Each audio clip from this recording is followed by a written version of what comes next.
बड़ी खबर आपको बता देते हैं, हर मोर्चे पर महाराष्ट्र में लड़ाई चल रही है। एकनाथ शिंदे की जगह अजय चौधरी को विधानसभा में शिवसेना का नेता डिप्टी स्पीकर ने मान लिया है। इसके अलावा सुनील प्रभु को चीफ व्हिप की मान्यता मिल गई है।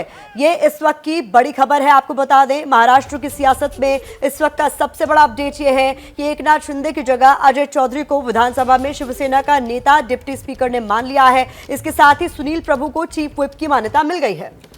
बिल्कुल। और एकनाथ शिंदे जो कि पहले विधानमंडल के अंदर दल के नेता हुआ करते थे, शिवसेना के नेता थे, उस पर उन्हें हटा दिया गया था। शिवसेना ने उन्हें हटा दिया था और उनकी जगह अजय चौधरी को बनाया था। इस पूरी खबर पर ज्यादा जानकारी के साथ मृत्युंजय जुड़ रहे हैं। मृत्युंजय, जिस तरीके से ये बदलाव हुआ है, यानी अब जो पार्टी है शिवसेना, उसके अंदर व्हिप इशू करने का जो अधिकार है वो सुनील प्रभु के पास होगा, यानी पार्टी अब सीधे सीधे अजय चौधरी के पास आ गई अगर विधानसभा की बात करें तो। निश्चित तौर पर, बिल्कुल निश्चित तौर पर ये एकनाथ शिंदे गुट के लिए और एकनाथ शिंदे के लिए थोड़ा झटके के रूप में देखा जा सकता है, क्योंकि एक बड़ा डेवलपमेंट सामने आया है। शिवसेना ने अपना गट नेता बदल दिया है, शिवसेना ने अपने चीफ व्हिप को बदल दिया है। गट नेता अजय चौधरी को चुना गया है और सुनील प्रभु को चीफ व्हिप चुना गया है। और जो अध्यक्ष हैं नरहरी झिरवाल, जो कि विधानसभा के प्रभारी अध्यक्ष हैं, उन्होंने इसको मान्यता दे दी है। यानी मान्यता देने का सीधा सीधा मतलब है कि ये एकनाथ शिंदे गट को बड़ा झटका लगा है। अब एक ही चीज़ जो एकनाथ शिंदे के पक्ष में वो है आंकड़े, और आंकड़े अगर 40 से अधिक विधायकों का संख्या बल, यानी शिवसेना के जीते हुए विधायकों में से 2/3 से अधिक विधायक बल एकनाथ शिंदे के साथ है, तो अब निश्चित तौर पर उन्हें वो उस पर दावा कर सकते हैं, उसके हस्ताक्षर के साथ दावा कर सकते हैं।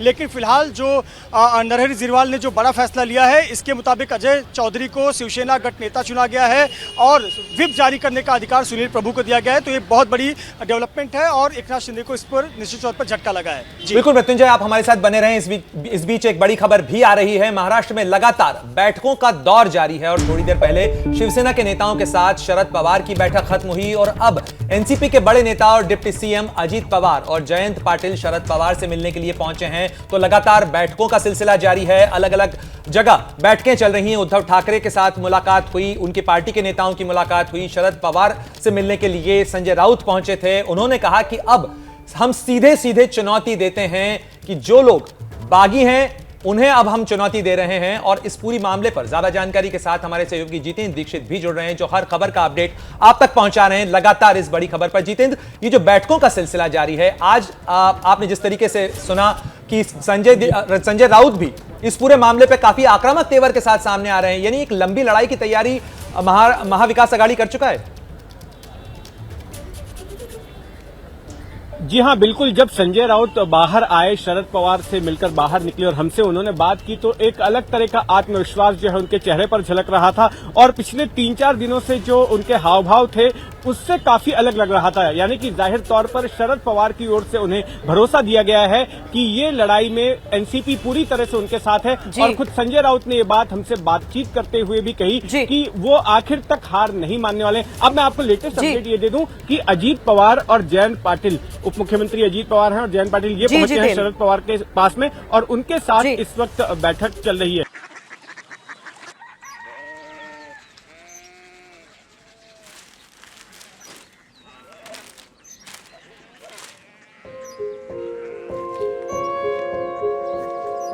बाबा बाबा कोरिया सिटी जानी ना।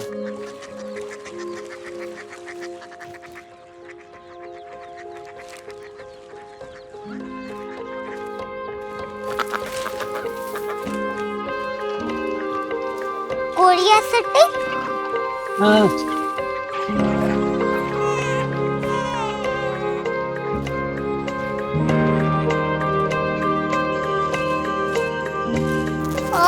कोरिया सिटी कहाँ पे है? शहर अंग्रेजी लगे हैं।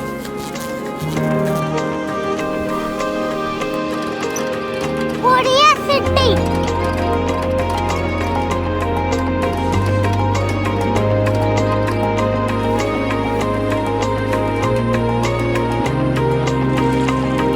वो बहुत दूर है।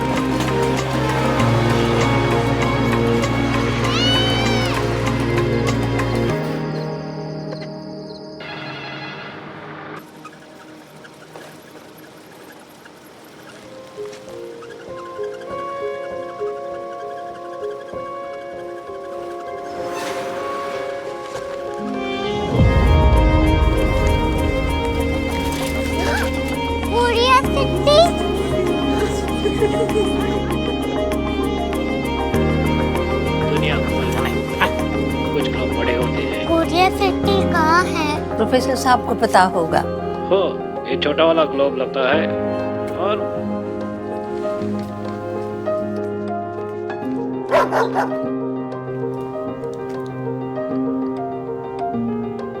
पता नहीं, मेरी बेटी से जाके मिल लो, शायद उसे मालूम हो।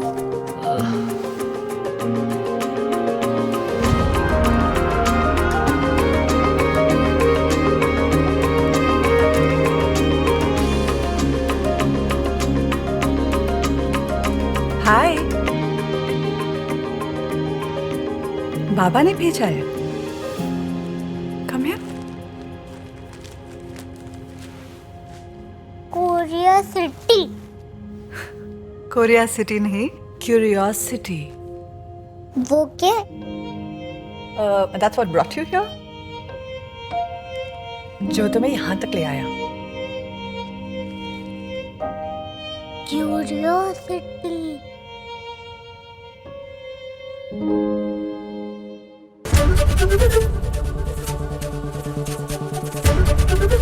एबीपी न्यूज आपको रखे आगे।